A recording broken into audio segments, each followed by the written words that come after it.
John Mercer looked out over the rolling hills of New Horizon Colony, the planet's twin moons hanging low in the afternoon sky. After 15 years as a Marine, civilian life still felt strange. He adjusted the security badge on his chest and continued his patrol along the colony's perimeter fence. "Chief Mercer, you're needed at the command center," crackled his radio. John tapped his earpiece. "On my way." The command center buzzed with activity when John arrived. Screens displayed sensor readings and communication logs. Commander Alan Dixon waved him over to the main console. "We've been picking up odd signals for the past 3 days," Dixon said, pointing to a flashing pattern on the screen. "At first we thought it was just background noise." John studied the irregular pulses. Not natural, definitely not, and definitely not one of ours. Maria Wells, the colony's lead xenobiologist, approached with a tablet in hand.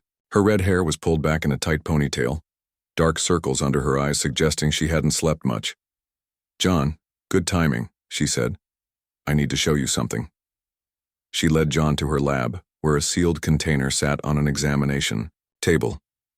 Inside was what looked like a piece of torn fabric, except it shimmered with an iridescent quality not found in human textiles.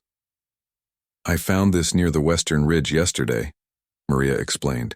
"It's biological in nature, but the cellular structure isn't like anything in our database." John peered at the sample. "You're saying it's alien?" "Yes, and fresh. Whatever lost this was here within the last week." John's military instincts kicked in. "Have you told Dixon?" "Not yet. I wanted to be sure." A loud alarm interrupted them. John's radio crackled with urgent voices. He rushed back to the command center with Maria following close behind. Dixon stood before the main view screen, his face pale. The screen showed 3 sleek, dark vessels moving through the upper atmosphere. "They just appeared," Dixon said. "No warning, no response to our hails." The ships had an organic quality to their design, with curved hulls that resembled exoskeletons more than manufactured vessels. "We're receiving a transmission from the Galactic Council," said Lisa Chen, the communications officer. The screen changed to show a blue-skinned humanoid with large, almond-shaped eyes. "New Horizon Colony, this is Council Representative Zoral. We have detected Vexari activity in your sector. Implement emergency protocols immediately. These raiders are extremely dangerous. We are dispatching—" The transmission cut off abruptly. "What are Vexari?" Dixon asked. Maria stepped forward. "I've read about them in the xenobiology archives. They're mentioned by several spacefaring species as death incarnate, professional raiders who target developing colonies." "Hostile?" John asked, though he already knew the answer. "Extremely. No recorded successful negotiations." Dixon turned to John. "I need you to check the perimeter sensors. They might have landed scouts." John nodded and headed out, grabbing a pulse rifle from the armory. The colony's edge was quiet as dusk approached. He methodically checked each sensor station, finding nothing unusual until he reached the northern ridge. A sensor had been disabled, not damaged, but carefully turned off. John readied his rifle and followed a set of strange, 3-toed footprints leading into a small ravine. He found the intruder huddled in a shallow cave. It wasn't what he expected. Instead of a fearsome raider, he discovered a trembling, wounded alien with pale green skin and 4 arms. Purple fluid, likely blood, seeped from a gash on its side. The alien jerked backward when it saw John, letting out a high-pitched sound of distress. "Easy," John said, lowering his weapon slightly. "I'm not going to hurt you." To his surprise, the alien responded in broken English. "Help. Vexari coming.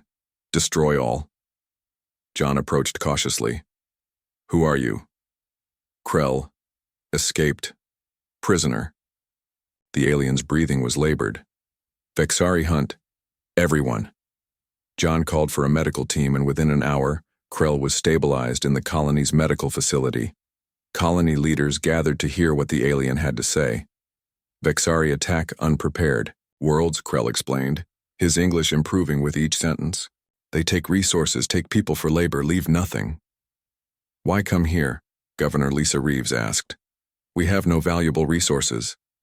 testing new territories, expanding range. Krell looked at the humans surrounding him with an expression John couldn't quite read. Also curious about Deathworlders. Deathworlders? Maria asked. Krell pointed at John. Humans, from Earth. Class 10 Deathworld. Very rare for intelligent life. John exchanged glances with Maria. What does that mean? Most spacefaring species evolve on gentle worlds.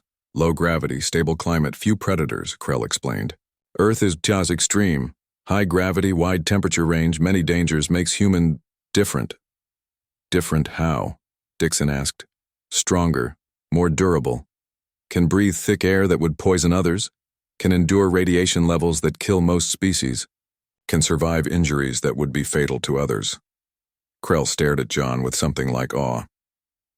Deathworlders are feared, respected. John processed this information.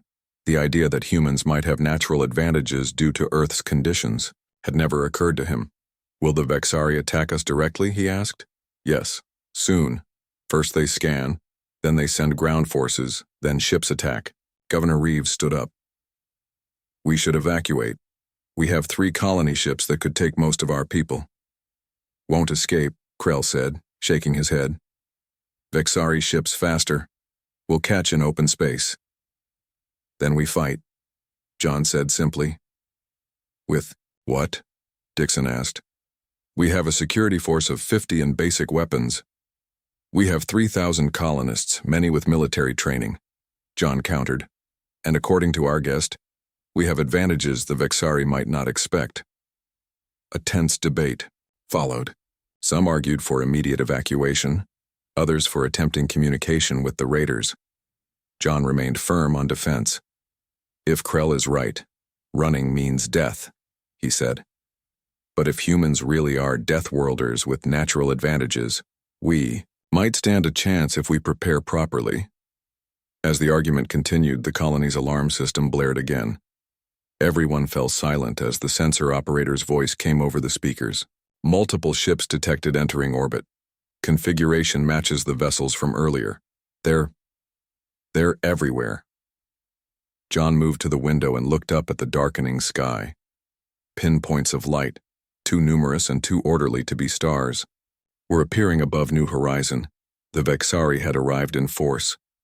The colony's meeting room had turned into an emergency command center. Maps and tactical displays covered the walls. John Mercer stood in front of the main screen, studying the positions of the Vexari ships in orbit. They haven't attacked yet, he said. They're just watching. Scanning us. Krell corrected from his seat. The alien's wounds had been treated, and he moved with less pain now. Learning colony layout. Finding weaknesses. Maria Wells entered the room carrying several data tablets. I've been studying the biological samples Krell provided, she said. The Vexari evolved on a world with approximately 0.7 Earth gravity and an atmosphere with 15% less oxygen than ours. John looked at her. How does that help us? It means they'll tire quickly here. Our gravity will strain their muscles and our oxygen-rich air will affect their thinking. They'll be slower, weaker. Commander Dixon joined them at the display. That's something, but they'll have technology to compensate. Powered armor, breathing equipment. Yes, Krell agreed. But equipment can fail. John turned to face the room. We need to understand everything about them. Krell, tell us about their tactics, their weapons, how they communicate. For the next hour, Krell described the Vexari in detail. They were an insectoid species with hard exoskeletons and 4 arms. They communicated through clicks and pheromones but had translation devices for other languages. Their weapons fired energy pulses that could stun or kill. Their society followed strict hierarchies with raid commanders having absolute authority. Most important, Krell added, Vexari never expect resistance. They attack unprepared worlds, easy victories. Then we'll give them something they don't expect, John said. Captain Susan Grant, the colony's best pilot, spoke up. What about our ship? The Venture isn't a warship, but it has decent engines and could be modified. Good, John nodded. We'll need air support. How many people can pilot small craft? 20 hands went up around the room. Start training the others. We'll need everyone who can fly. Governor Reeves watched from the side of the room. I still think we should try to communicate with them. Offer a deal. Waste of time, Krell said bluntly. Vexari take, never trade. We should try anyway, she insisted. John didn't argue. Fine.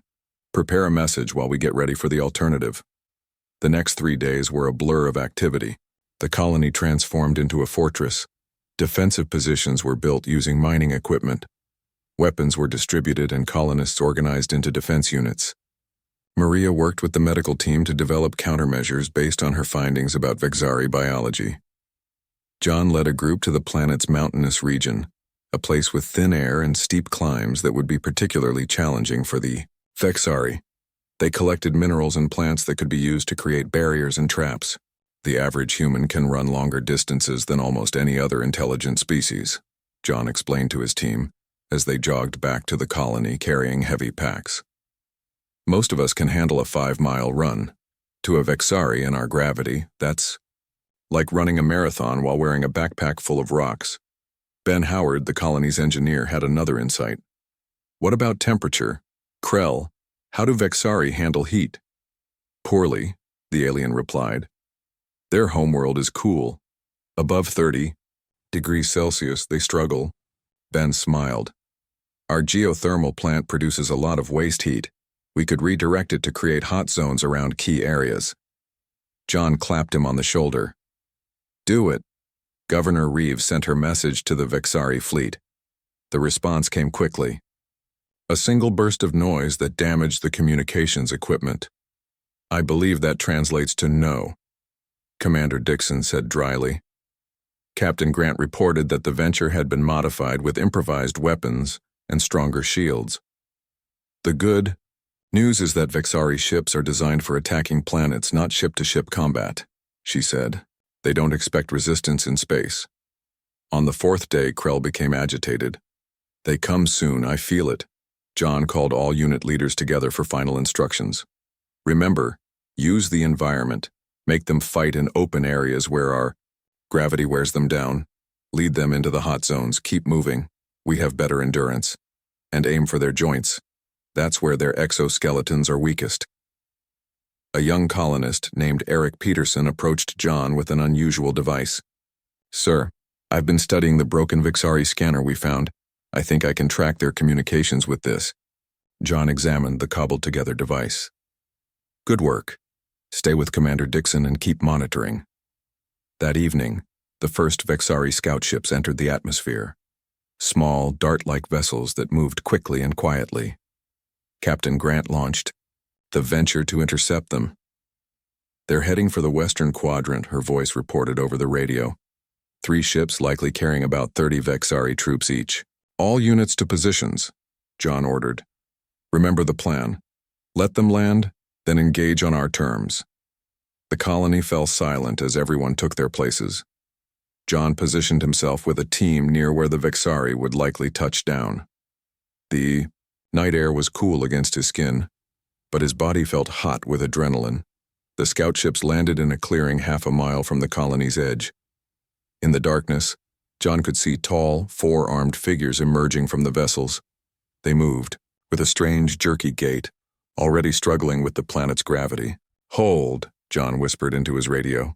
Let them commit. The Vexari spread out in formation, moving toward the colony. They carried long, rifle-like weapons and wore minimal armor, clearly not expecting serious resistance. Their chittering communications carried on the night air. When the raiders were fully exposed in the open field, John gave the signal. Now! Bright lights suddenly illuminated the field from all sides, momentarily blinding the Vexari. Then the colonists opened fire from concealed positions. The raiders scattered, some falling immediately while others returned fire wildly. John led his team in a flanking maneuver, driving the Vexari toward one of Ben's heat traps. The aliens' movements became even more labored as they entered the hot zone. They're retreating, someone shouted over the radio. Indeed, the surviving Vexari were falling back to their ships, moving awkwardly and quickly. Several more fell to colonial fire before they could reach safety. As the scout ships lifted off, Captain Grant's voice came through with excitement. "We got one. The Venture disabled a scout ship." John watched the remaining Vexari vessels retreat into the night sky. The first attack had been repelled with minimal human casualties. "They'll be back," Krell said, appearing beside John. "With more ships, more raiders." "I know," John replied. "But now they know we can fight, and now we know we can win." In orbit, the Vexari commander received the reports from the failed raid. For the first time in his long career, he felt something unfamiliar: doubt. These humans, these Deathworlders, had done what no other colony had ever done. They had fought back, and they had won. The commander clicked his mandibles in irritation. This would require a new approach. The full force of his fleet would be needed. Back in the colony, John looked at the stars, knowing the real battle had only just begun. Morning came to New Horizon with an uneasy quiet. The colonists gathered to assess their victory and count their losses. 3 humans had died in the night's battle, with 12 others wounded. But they had killed at least 20 Vexari and driven the rest away. John Mercer stood in the command center watching the radar displays. The Vexari ships had pulled back to a higher orbit, but they hadn't left. "They're regrouping," he said. "Planning something bigger." Maria Wells entered, looking tired but excited. "I've been examining the Vexari bodies we recovered. I found something important." She held up a vial of clear liquid. "Their blood contains compounds that break down in our atmosphere. It's like they're slowly being poisoned just by breathing our air." "Can we use that?" John asked. "Maybe. I'm working on an aerosol that would speed up the process. It won't kill them, but it might disorient them, make them slower." Commander Dixon joined them at the display. "We need to prepare for a larger attack. They won't underestimate us again." In orbit above New Horizon, the Vexari commander paced, the bridge of his flagship. His exoskeleton clicked against the metal floor with each angry step. "Impossible," he chittered to his officers. "A primitive colony should not have repelled our scouts." His second-in-command approached cautiously. "Commander, the humans are classified as Deathworlders. Our initial scans failed to account for the advantages this gives them in direct combat." The commander stopped pacing. "Explain." "Their planet of origin has higher gravity and a different atmospheric composition than standard habitable worlds. They have evolved denser muscles, stronger bones, and greater endurance. In addition, their planet's extreme climate variations have made them adaptable to conditions that would disable our forces." The commander clicked his mandibles in thought. "Then we will not engage them on their terms. Prepare the dropships. We will send our full ground force with environmental suits and heavy weapons, and ready the orbital cannons." Back on the surface, Captain Susan Grant had returned with the Venture. The ship showed battle damage, but its crew was intact. "Their ships are fast but fragile," she reported. "They don't expect resistance in space, so their shields are weak. But there are too many for us to fight directly." Ben Howard, the colony engineer, had been working through the night with his team. "We've modified our mining lasers into defense turrets," he said. "They won't stop ships, but they might discourage low-altitude attacks." John nodded. "Good work. What about the heat traps?" "We've expanded them around the colony perimeter. Anyone entering those zones without cooling equipment will overheat quickly." Young Eric Peterson rushed into the command center, his face flushed with excitement. "They're talking. My device is picking up their communications." Everyone gathered around as Eric activated his cobbled-together translator. Harsh clicking sounds filled the room, followed by broken fragments of translated speech. "Full attack. Environmental protection. Target their leaders. Heavy weapons." John looked grim. "They're coming with everything they have. We need to be ready." The colonists worked feverishly to prepare. Maria finished her aerosol and loaded it into sprayers positioned around the colony. Ben's team completed the defense turrets. Every colonist who could hold a weapon was given a position to defend. Krell watched the preparations with amazement. "Never seen species fight Vexari like this," he said to John. "Most surrender or run." "Humans don't give up easily," John replied. "It's one of our best and worst traits. By midday, the radar showed multiple ships descending toward New Horizon. "This is it," John called over the colony-wide channel. "Remember your training, use the environment, work together, we can win this." The Vexari attack began with a bombardment from orbit. Energy beams struck the colony's outskirts, destroying the outer buildings. But the colonists had evacuated those areas, taking position in hardened shelters and underground spaces. Then came the dropships, dozens of them, landing in a wide circle around the colony. Vexari troops poured out, now wearing sealed environmental suits and carrying heavier weapons. "They've adapted," Dixon noted grimly. "So will we," John replied. He activated his radio. "Captain Grant, you're clear to engage." The Venture, along with 5 smaller craft piloted by colonists, rose from their hidden positions behind the colony's hills.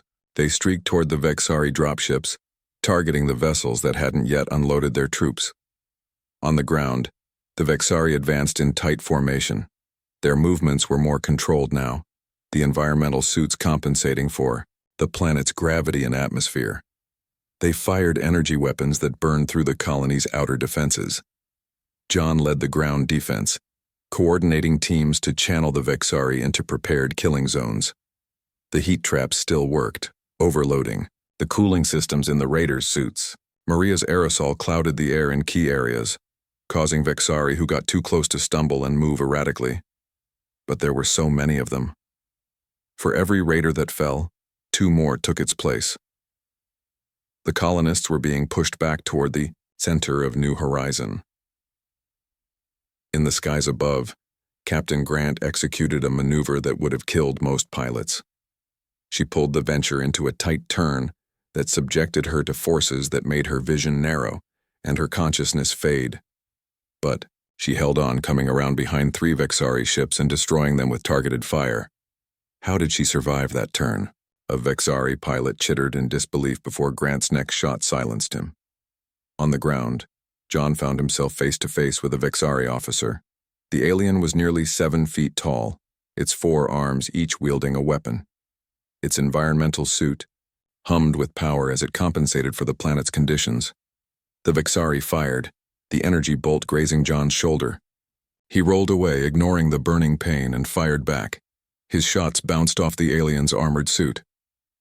John remembered Krell's words about Vexari weaknesses. He charged forward, surprising the raider, and tackled it to the ground. The alien was strong, but John was stronger in New Horizon's gravity. He targeted the joints in the Vexari's exoskeleton, where the armor was thinnest. The alien screeched as John's combat knife found the gap between its chest plate and arm segment. Purple blood sprayed from the wound. John grabbed the fallen Vexari's weapon and rejoined the battle. The colonists were holding their own, but barely. For every victory like his, there was another human falling to the raiders' weapons. Then a new sound cut through the chaos of battle. A high, piercing tone that made the Vexari stop in their tracks. Their coordinated attack faltered as they turned toward the sound. Eric Peterson stood on top of a colony building holding his communication device. It was emitting the tone, a Vexari command signal that he had deciphered and replicated. "What is he doing?" Dixon asked as they watched the raiders' confusion. "Buying us time," John replied. He activated his radio. "All units, push now, while they're disorganized." The colonists surged forward, taking advantage of the Vexari's momentary confusion. The tide of battle began to turn. In orbit, the Vexari commander received disturbing reports. Half his dropships destroyed, ground forces in disarray, a human using their own command frequencies against them. "Enough," he chittered. "Prepare the main cannons. We will level their colony from orbit." As the battle raged below, the Vexari flagship began to move into firing position. John Mercer wiped blood from his face as he helped a wounded colonist to safety. The battle had been raging for hours, but the humans were holding their ground. Eric's disruption of the Vexari communication had given them a crucial advantage. "Commander," Dixon's voice crackled over the radio. "John, we have a problem. Our long-range sensors are showing the Vexari flagship moving into position above us." "What does that mean?" John asked, though he already suspected the answer. "They're preparing to fire their main weapons. If they hit us from orbit, our defenses won't matter. John looked up at the sky, where the battle between the colony's small fleet and the Vexari ships continued. Contact Captain Grant, we need to disrupt that flagship. In the command center, Eric Peterson worked frantically at his communication device. I think I can do more than just confuse them, he said to Dixon. I've been studying the captured Vexari technology. Their systems are advanced but follow simple patterns. If I can access their network. Dixon looked skeptical. You think you can hack alien technology you've never seen before? It's not that different from ours, Eric explained. Just built on different principles. I need to get closer to one of their intact ships. While Eric explained his plan, Maria Wells was making a discovery of her own in her lab. She had been examining a Vexari environmental suit captured during the battle. The suits are their weakness, she said to Ben Howard, who was helping her. They're designed to protect against our atmosphere and gravity, but they have to vent excess heat or the Vexari inside would cook. Ben studied the suit's design. So if we could block these vents, or overload them, Maria nodded. Ben, how quickly can you modify our remaining mining lasers? On the battlefield, John organized a new defensive line as the Vexari regrouped. Their attack had lost momentum, but they were still dangerous. The raiders began a new advance, this time using portable shield generators to protect themselves. John's radio buzzed with Maria's voice. John, we need to lure the Vexari into the central plaza. Ben and I have a plan, but we need them concentrated. In one area. Understood, John replied. He signaled to his team leaders. Fall back to the plaza. Make it look like we're retreating.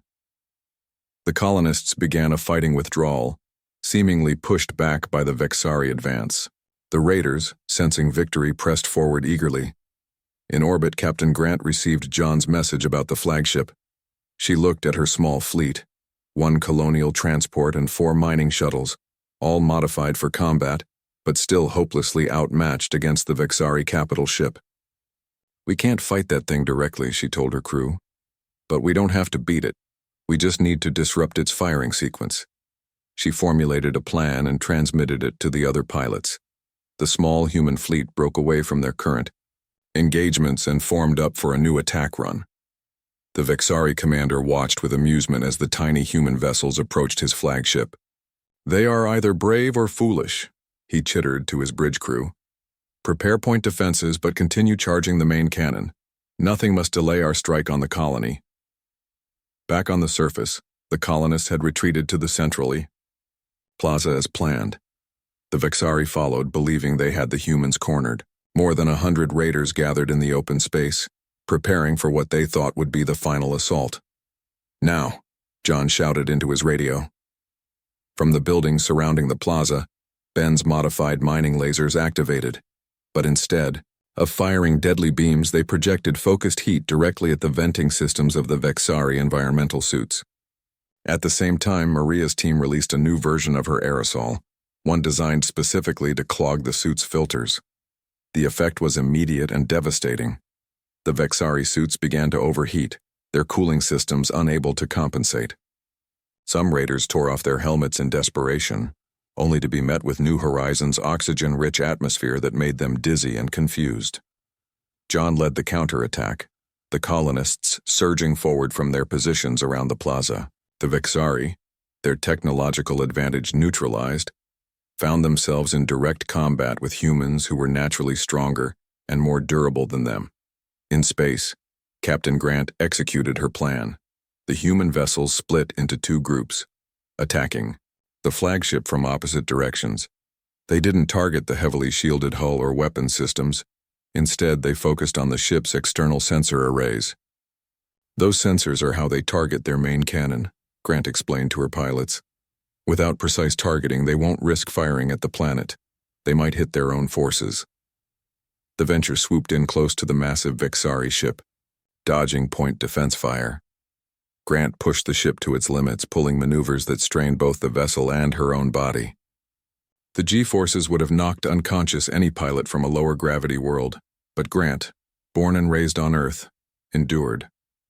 Her targeting computer locked onto a primary sensor cluster, and she fired everything the Venture had. The Vexari shields flared and then collapsed around that section. The sensor array exploded in a shower of debris.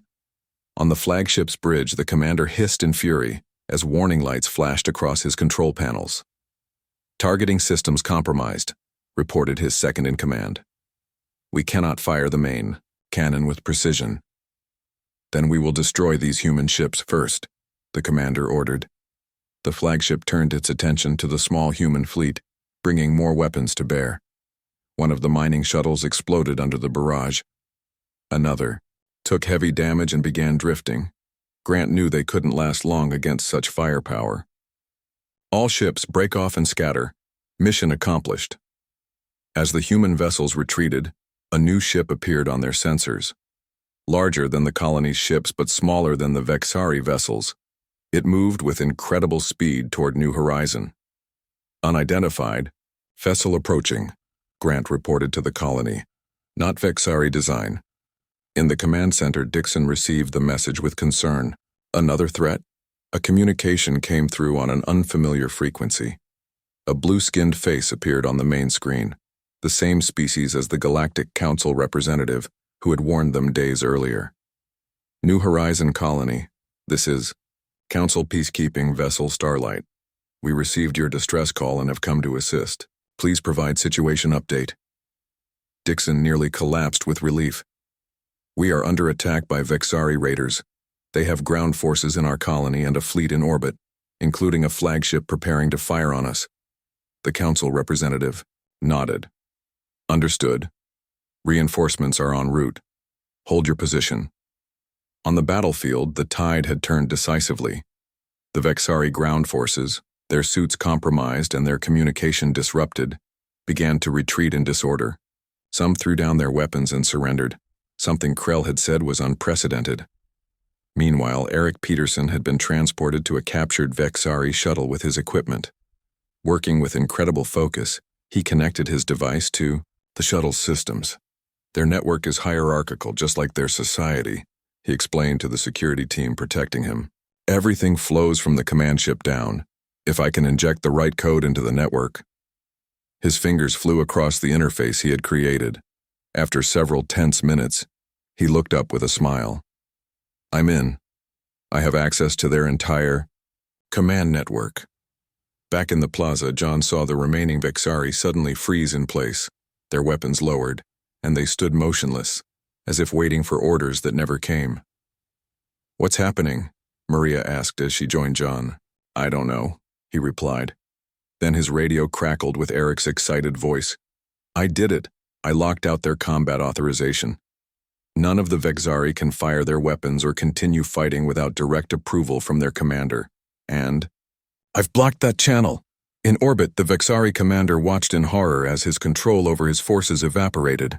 His ground troops were surrendering or standing idle. His ships were unable to continue the coordinated attack. And now a council vessel had arrived, with more likely on the way. For the first time in his long career of raiding, the commander faced the possibility of defeat, all because of a colony of Deathworlders who refused to behave like proper victims. He made his decision. "Recall all remaining forces. We are leaving this system." As the Vexari began their retreat, the colonists of New Horizon realized something extraordinary. They had won. The New Horizon colonists watched as the Vexari ships retreated from orbit. After days of fighting, the sudden quiet felt strange. Medical teams tended to the wounded while others began cleaning up the battlefield. The cost had been high, 27 colonists dead, over 100 injured, and parts of their settlement in ruins. But they had survived. John Mercer stood in the central plaza, his uniform torn and bloodied, surveying the aftermath. Captain Grant landed the damaged Venture nearby and joined him. "I still can't believe we did it," she said, limping slightly from an injury sustained during her last attack run. "The Vexari couldn't believe it either," John replied. "That was their biggest advantage. No one had ever beaten them before." The Galactic Council ship Starlight had landed just outside the colony. Its representative, Zorel, was meeting with Governor Reeves and Commander Dixon in what remained of the command center. John and Maria were called to join them. Zoral was tall and slender with blue skin and large, expressive eyes. He studied the humans with obvious fascination. In 300 cycles, no colony has ever repelled a full Vexari raid, he said. The council received your distress call, but frankly, we expected to find only ruins by the time we arrived. We're tougher than we look, Governor Reeves said with tired pride. Yes, Deathworlders often are. Zoral nodded. But it's more than that. You combined your natural advantages with technological ingenuity and tactical flexibility. Most species rely only on their strengths. You compensated for your weaknesses. Dixon gestured to the displays showing the retreating Vexari fleet. Will they come back? Unlikely, Zoral replied. Vexari avoid targets that can harm them. There are easier worlds to raid. But this incident raises larger questions for the Council. What questions? John asked. Whether humans should be invited to join the Galactic Council, Zoral said simply. Your species has proven itself not just as survivors, but as protectors. As they discussed the implications, Eric Peterson burst into the room, his young face flushed with excitement. The Vexari flagship is still in communications range, he said, and I still have access to their systems. We can see everything they're doing, every message they're sending. Dixon looked concerned. Are they planning another attack? No. Eric shook his head. They're in full retreat, but there's something else. Their commander is requesting a direct communication with us. Everyone exchanged surprised glances. Put it through, Governor Reeves decided. The main screen flickered to life, showing the Vexari commander. He was larger than the raiders they had fought, with an exoskeleton that shimmered with dark, iridescent colors. His 4 arms were adorned with ceremonial weapons, and his compound eyes reflected the light in an unsettling way. Humans of New Horizon, he began, his clicks and chirps translated by Eric's device. You have done what no other colony has achieved. You have defeated a Vexari raid force. No one spoke, waiting for him to continue. I wish to understand how primitive Deathworlders accomplished this, the commander said, a note of genuine curiosity in his translated voice. John stepped forward. We're not primitive, we're adaptable. Every challenge humans have faced throughout our history has made us stronger. Earth wasn't just a death world because of its gravity or atmosphere. It was a death world because it forced us to overcome, to innovate, to cooperate. The commander's mandibles clicked in what might have been amusement. You speak as if hardship is a gift. Sometimes it is, John replied. Without it, we wouldn't have learned to fight for what matters. We wouldn't have learned to protect each other. The Vexari studied him for a long moment. Remember this day, human. The Vexari will not return to your world, but others will come. Your victory will draw attention, not all of it welcome. The screen went dark as the commander cut the transmission. Zoral looked troubled. He is right. News of this victory will spread. Some will seek alliance with humans. Others will see you as a threat to be eliminated before you grow stronger. Then we'd better get ready, John said. In the days that followed, New Horizon began to rebuild. The colonists salvaged Vexari technology from the battlefield, learning from it and incorporating it into their defenses. Additional council ships arrived, bringing supplies and offering assistance. 1 week after the battle, Zoral called the colony's leaders to the Starlight for a formal meeting. John, Maria, Dixon, Grant, Eric, Ben, and Governor Reeves gathered in the ship's conference room. The council has reviewed my report of your defense against the Vexari, Zoral announced. They have authorized me to extend an official invitation. Earth is invited to join the Galactic Council as a protected world. Governor Reeves looked surprised. Protected? We just proved we can protect ourselves. Indeed, Zoral smiled. Which is why the invitation includes a special provision. The Council requests that Earth establish a human defense force to help protect other vulnerable worlds from raiders like the Vexari. John leaned forward. You want us to fight for other planets? We want you to teach them to fight for themselves, Zoral corrected. Your methods, your adaptability, your unique perspective as Deathworlders. These could help many worlds that currently have no defense against raiders. The humans exchanged glances, considering the implications. The Council also requests that John Mercer serve as the first human defense advisor, Zoril added. Your experience would be invaluable. John felt the weight of everyone's eyes on him. I'm just a colony security chief. I was a Marine before that. I'm not a diplomat. That's exactly why it should be you, Maria said softly. You understand what it means to fight when everything is against you, to keep going when others would give up. John looked around at his fellow colonists, people who had stood together against impossible odds and won. Then he looked at Zoral, whose people had never known the harsh conditions that shaped humanity. I'll do it, he said finally. On one condition, I want a team. These people, he gestured to his friends, they're part of why we survived. Different skills, different perspectives, working together. Zoril nodded. The Council will agree.